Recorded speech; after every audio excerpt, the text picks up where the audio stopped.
Hello, wildlings. I'm your Creepsmith, and you found my Fear Forge. Lucky you. Welcome back, wildlings.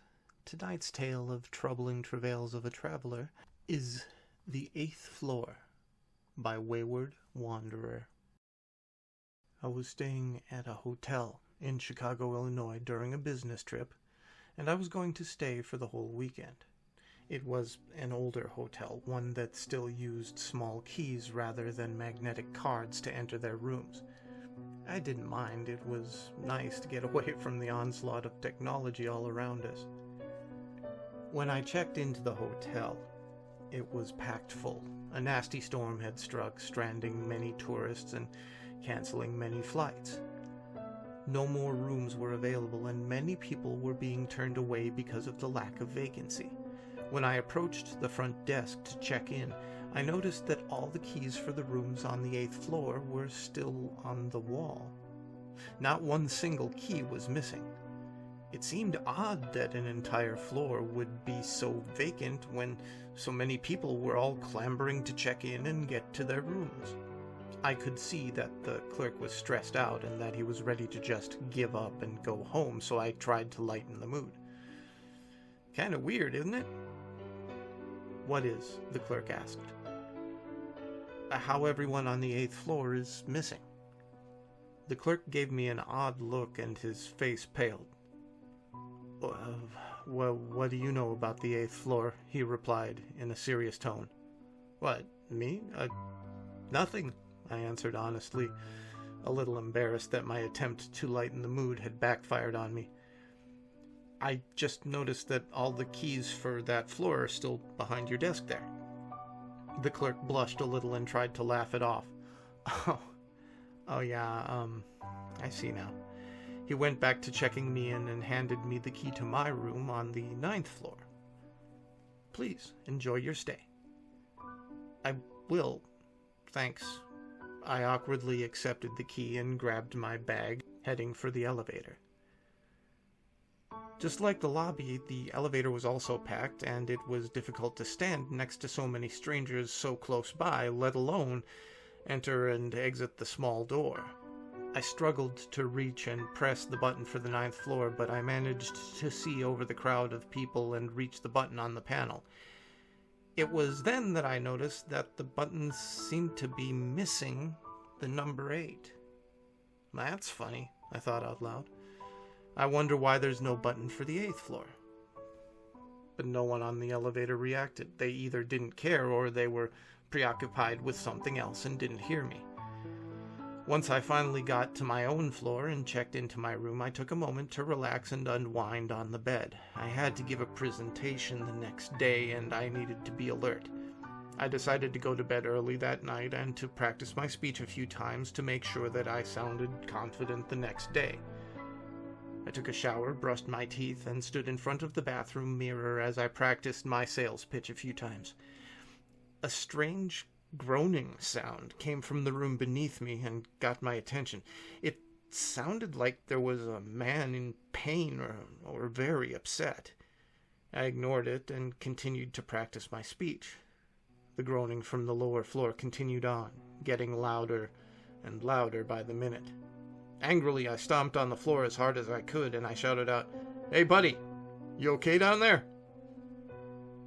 There was no response, but the groaning stopped. Satisfied that the man had realized he was making too much noise, I continued to practice my speech.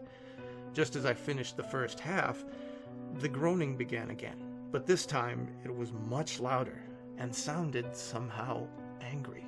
If this was going to go on all night, there was no way I'd be prepared for my presentation the next day. I knocked on my neighbor's door and was greeted with a grumpy response from a young woman and her new husband. "Excuse me," I politely tried to engage in conversation. "Do you hear the noise from the room below us?" "No." The woman sounded more confused than grouchy now. "We haven't heard anything until you pounded on the door just now." "Oh, sorry." I apologized once again, feeling embarrassed. "It must be the pipes or something, then. I tried to think of a possible alternate explanation so I didn't seem like quite so crazy a person. Well, I'll call management then. I'm sorry. Good night. Congratulations. The couple shut the door and locked it. I returned to my room where the groaning noise continued. I picked up the phone on the small table next to the bed and called the front desk to complain about the noise. When I mentioned that it seemed to be coming up from the room beneath me, a room on the 8th floor, the woman who answered the phone suddenly got quiet. Sir, there is no one checked into that room. It must be something happening on the 9th floor. No, I tried to sound confident. It's not coming from the walls. It's coming from the floor. Beneath the floor, actually. Well, the woman sounded rattled, and I could sense that she was trying to think of an explanation just to get me to hang up. I'll call the maintenance crew then. It's probably a leaky pipe or some problem with the heating ducts. Yeah. Okay, thank you. I hung up the phone, not believing her for an instant. The groaning was growing louder and angrier by the minute. I put my hands to my ears and tried to block the sound, but it wasn't enough. I walked back into the bathroom and turned on the shower and the sink full blast, hoping that the running water would drown the noise. But it only helped a little bit. I sat on the bathroom floor, trying to think of a way to get some sleep, but I didn't have any other options. All the other rooms were full. I couldn't request a new room, and there was no way another hotel would have a vacancy during this storm or accept guests this late at night. Suddenly, the pipes on the shower began rattling violently. The shaking was so strong that it caused the shower to sputter as it continued to run. The sound was like thunder inside the walls, and the thunder outside the hotel, as well as the pounding rain, sounded like there was a freight train barreling down the tracks right at me. I left my room, grabbing my key and my phone, and made my way to the elevator so I could lodge a complaint in the lobby. As soon as I stepped inside the elevator, I remembered that the 8th floor couldn't be accessed. The number wasn't even an option. As I remembered that all the keys for the 8th floor were still behind the desk at the lobby, I thought, how could anyone check into a room on that floor? Curious, I exited the elevator and made my way for the stairs. I walked down the stairwell from the 9th and directly to the 7th floor. That's impossible, I told myself. I walked back up the stairs and double-checked the floor numbers, and sure enough, just like the elevator, there was no number 8.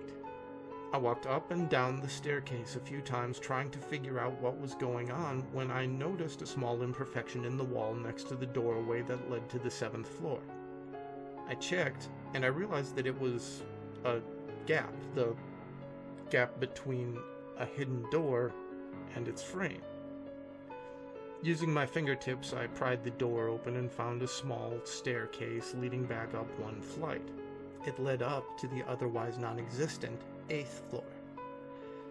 It was dark and dusty, like no one had used this passageway in years. I used the screen on my phone to light my way as I made my way up the secret stairs. There was another door at the top of the stairs. This wasn't sealed or hidden away in any fashion. It was easily accessible. The door was numbered 8. Opening the door, I found myself on the 8th floor in the dark and completely alone. I could just feel it. There was no one else on this floor with me. It was dark in the long hallway, and not even the exit signs were lit. I continued to use my phone as I walked down the hallway, checking each door as I passed. They were all locked, all that is except for one. The unlocked door was the room directly beneath my own. I knocked once just to make sure that no one was secretly checked into the room, but nobody replied. I opened the door, still trying to figure out why this door wasn't locked like all the others, and found myself standing in a room that mirrored my own perfectly. The lights, of course, didn't turn on. I tried the switch a few times, but there was no power here on this floor at all. "Hello?" I called out to the room. Is anyone here? Still no response. I went over to the room phone and picked it up, but the line was dead. The amount of dust and cobwebs told me that no one had been in this room, and hadn't been for quite some time, but I still felt compelled to look around. I opened the door to the bathroom and was taken aback by what I saw in there. This bathroom had a bathtub, unlike mine, which had a shower, and the tub was full of water. It was full right up to the rim, threatening to spill over at any moment. I stepped closer, still using my phone to light my way, when I noticed a dark figure in the tub. It looked like a man, and he was dead. Shining my phone over the tub, I stared down into the still water as if in a trance, trying to look at the corpse's face.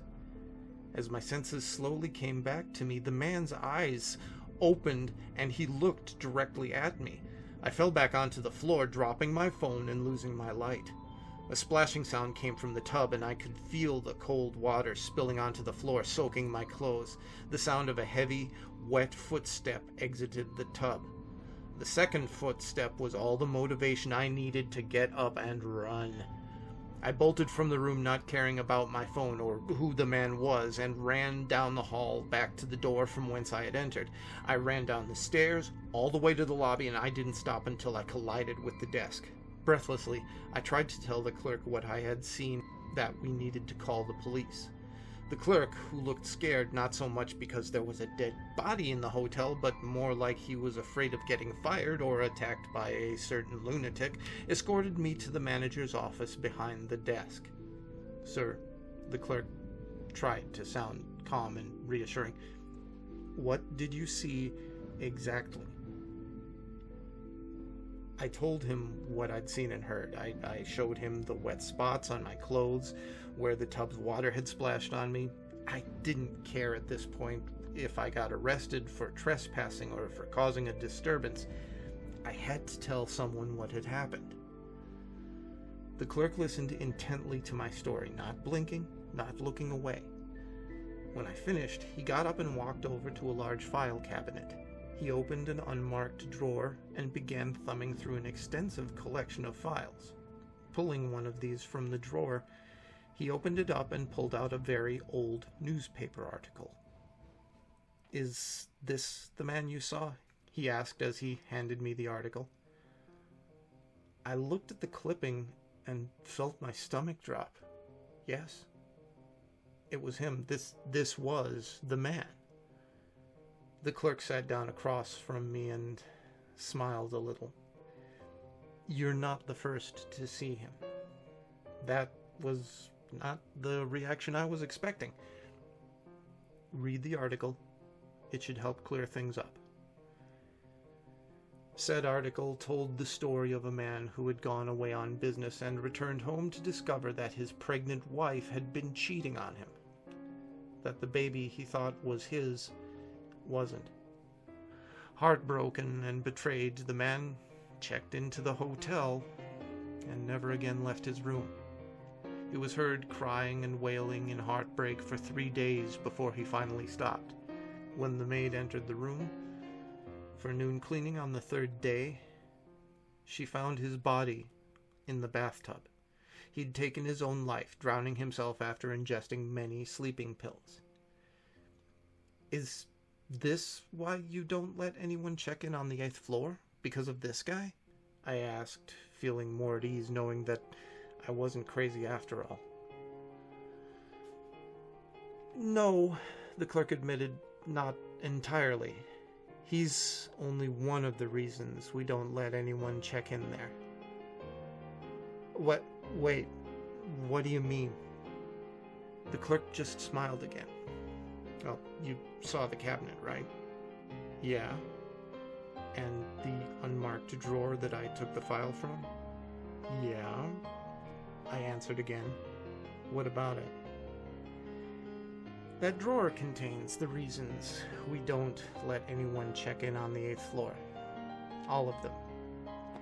Ever since this hotel opened in 1873, we have had a A number of people die in very unusual ways, and always on the same floor. Well, that's strange, I commented, feeling a little queasy.